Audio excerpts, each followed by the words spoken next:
Hello, my name is Andy and I am the Village Idiot. I'm armed with a car and a GoPro and an unhealthy amount of time on my hands. I'm using that time to attempt to visit every civil parish in England. You're watching the South Cambridgeshire series, 103 parishes in a district that completely surrounds the city of Cambridge in Cambridgeshire. Let's get to it. Welcome back to South Cambridgeshire, everybody. Now, the last two we've seen in this series have been very much on the outskirts of Cambridge itself, and they felt a bit urban in a way, didn't they? Well, this one's very, very different. Welcome to a place which I think typifies what rural Cambridgeshire is all about. This is the parish of Dry Drayton.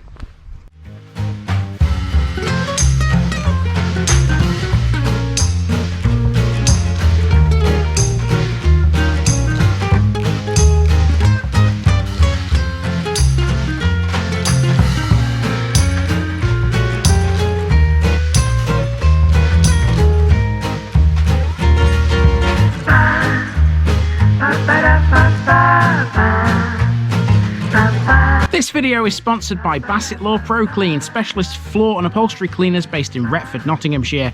Do you have a commercial space, own a restaurant, hotel or pub, maybe an office block?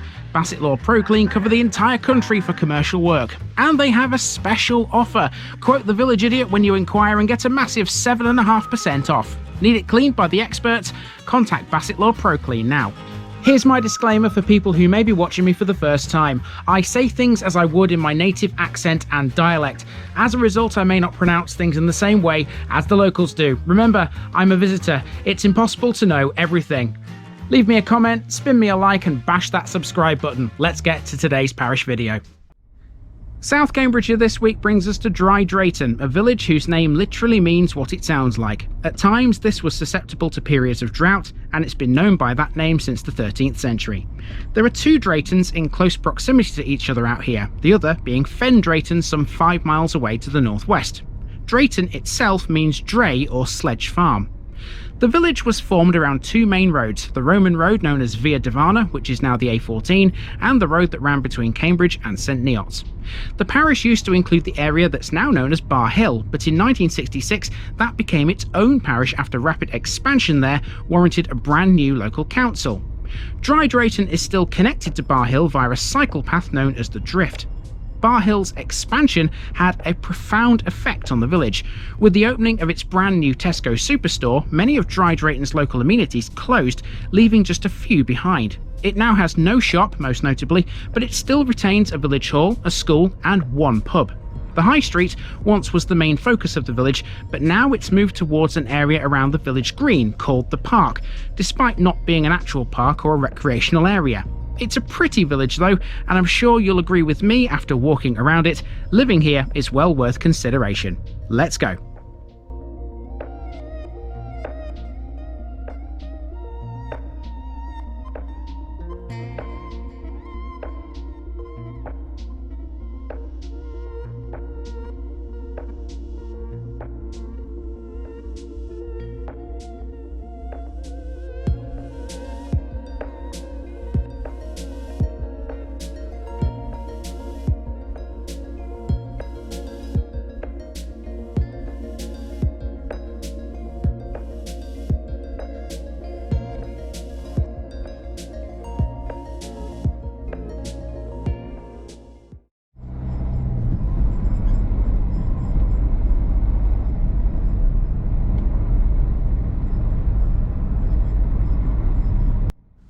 We start with a continuation of our drive away from Girton, and our first landmark is Cambridge City Crematorium. This falls within Dry Drayton's boundaries, just right on the edge of the A14. There are three crematoria in Cambridgeshire. This one, Cambridge City, was established in 1938 and was originally located off the A14 to Huntingdon before this brand new access was built to the south as part of local road realignment. Operated by the City Council, not South Cambridgeshire District Council, the crematorium has two chapels. These are the much older East Chapel, which was built when the facility was established, and the West Chapel, which was added in 1991. The East Chapel contains many traditional features, whilst the West is much larger and contemporary in its design with 190 seats. Beyond the chapels you'll find the tranquil Gardens of Remembrance, which have many large trees and beautiful water features. There's only one way in and one way out, so back out we go and off to Dry Drayton village itself.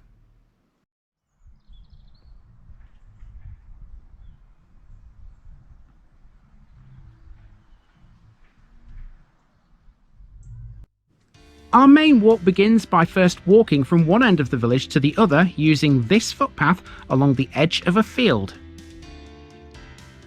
This is a lovely 10-minute amble if you're ever in the area. It's a gentle downhill slope with the Cambridgeshire countryside to your left. The path is actually tarmac in places too, it's not muddy in the slightest. It runs across part of the Dry Drayton estate. Handily, on a gatepost at the end, there's a map that shows you the location of the public and permissive paths in the area. So now we've reached Oakington Road and straight away you'll notice traffic calming measures. That's a theme around here. Housing wise, Oakington Road has a few modern ones. The oldest part of the village is around the Green and the High Street. There are farm buildings too, and on one I found a parish notice board, mark Dry Drayton off those South Cambridgeshire lists. The village has its very own website, drydrayton.net, where a lot of the information in this episode came from. Here's a bus stop. The number 8 stops here between Cambridge and Papworth Everard via lots of local villages. We've now turned left onto Park Lane. If you were to follow this to the south, it would link you to Madingley Road. However, there is a little bend in the road on which you'll come across some of the most delightful little cottages. Some are thatched. I particularly like this one with the massive tree marking the corner where Park Lane splits into two pieces. Pretty much everywhere you look around Dry Drayton you are going to find houses which are stunning, and I particularly like the ones that are like this one you can see here with this sort of black wooden, I'm not sure what it is, sort of like a cladding, isn't it, on the outside. You find these a lot in the south of England. Certainly when I was in Kent and Sussex I saw plenty like this. Seems Cambridgeshire is the same. So now we're going to head towards the village centre, so we're going to walk up this road and take a left turn, and Dry Drayton's village centre is all clustered together around one little tiny area. There's all sorts in there, including a pub. Let's see if we can go find that. I might even call in and have a pint while I'm here.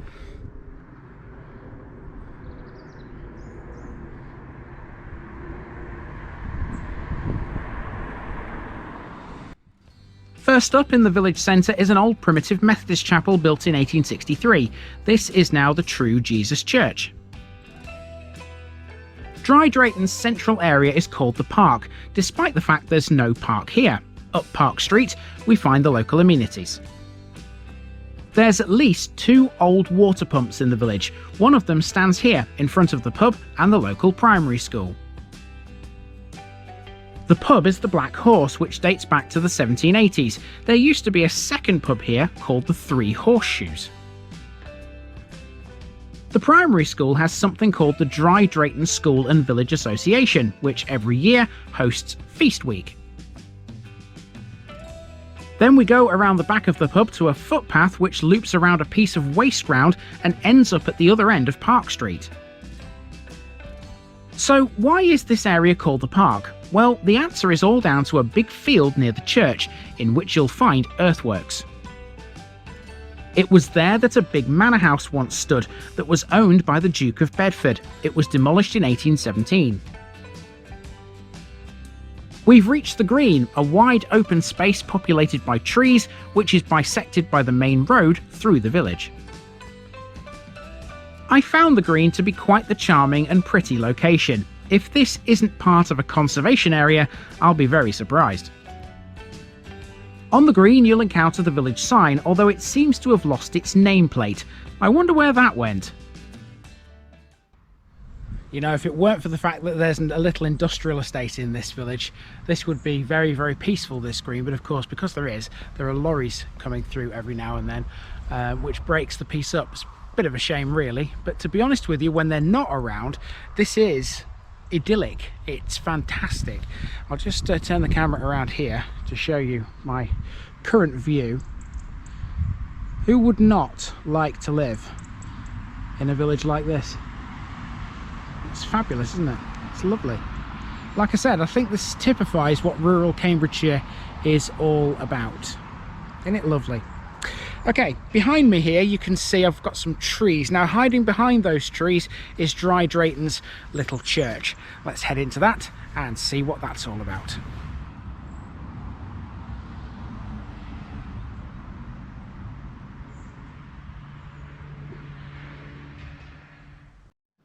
Dry Drayton's church has been dedicated to St Peter and St Paul since at least the 15th century. The building is mainly 13th. It consists of a chancel, an aisled clerestoried nave, a porch and a 3-storey tower, which is the oldest part of the building. It might look in fine fettle now, but in 1552 the chancel was in ruins. By 1685 one of its walls was cracked and leaning. So let's see what the church looks like now. It's open during the day, although do be sure to give the door a good shove. The majority of the church was restored in stages, mostly by the 19th century rector William Smith. It was he who rebuilt the chancel. Smith did the work at his own expense. Between 1859 and 1862 he restored the nave, clearing away the old pews and a gallery. In the floor in front of the chancel I found this glass-covered section. Despite my best efforts I couldn't pin down what this was. The wall tablets though were a different story. Both this one and a small brass further along the wall are in memory of William Smith.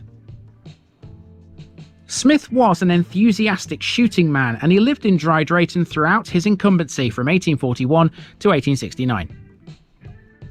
All things considered, St Peter and St Paul's Church is a delightful building and very interesting thanks to its features. So here on the wall, on a little display board, there's the service pattern.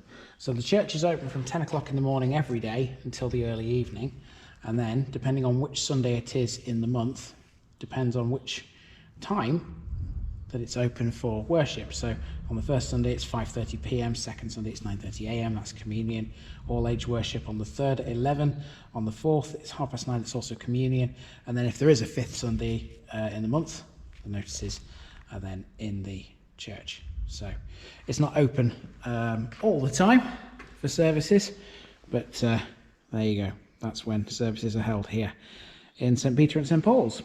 Okay, time for us to move on to the next thing. So really from here, all I've got to do is walk around the rest of the village and back up to the car. There's a handful of landmarks left. I know there's another one of those pumps still to see because I saw it when I drove in. Aside from that, I'm not sure what else Dry Drayton has got, but you know what? That's why I walk around and have a look.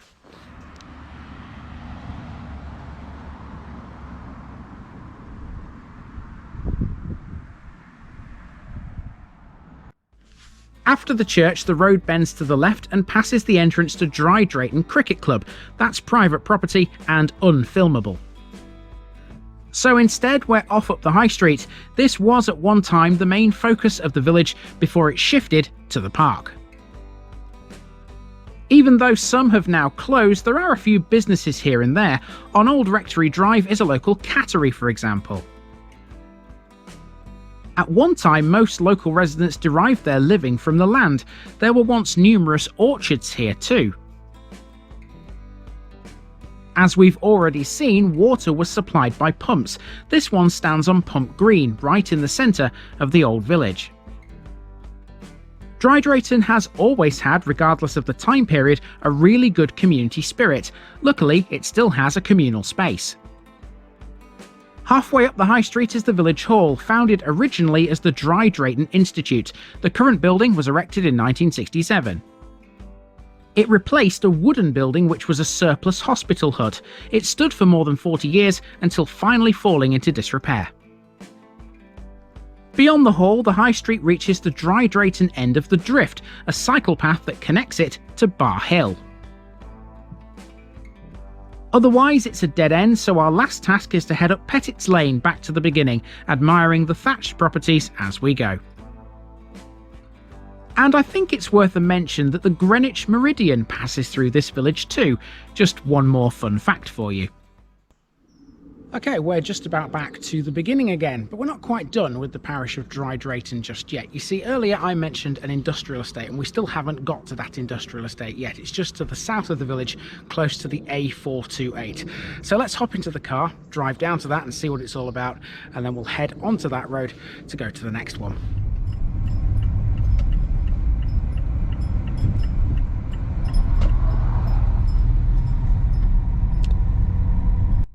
On the road to the A428 is the industrial estate I was talking about.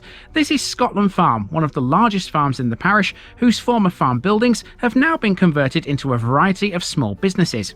Known collectively as Dry Drayton Industries, these businesses are actually located much closer to neighbouring Hardwick than they are to the village itself. At the end of the 19th century, this part of Cambridgeshire saw a rapid expansion in dairy farming.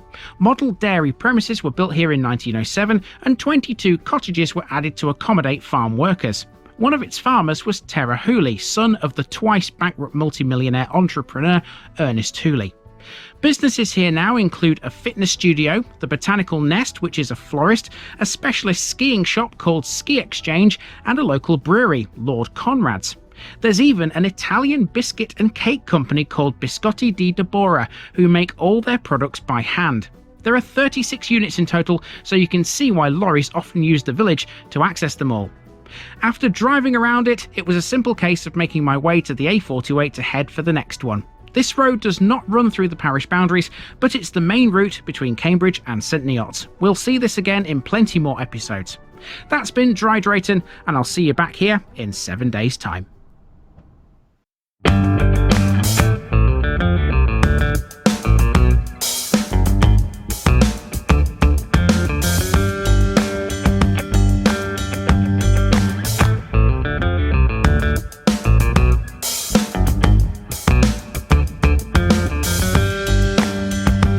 Thanks for watching this video, folks. Don't forget to like this episode if you haven't already. It really makes a difference with YouTube. If you're new here, subscribe to the channel for more videos like this, and give us a share too if you've got friends who'd like it. You can find all the links to my social media accounts below, as well as my Buy Me a Coffee page where you can donate to the channel. Also, if you've enjoyed this episode, have a look at some more videos in this series. Until next time, I've been Andy, also known as the Village Idiot, and I'm out.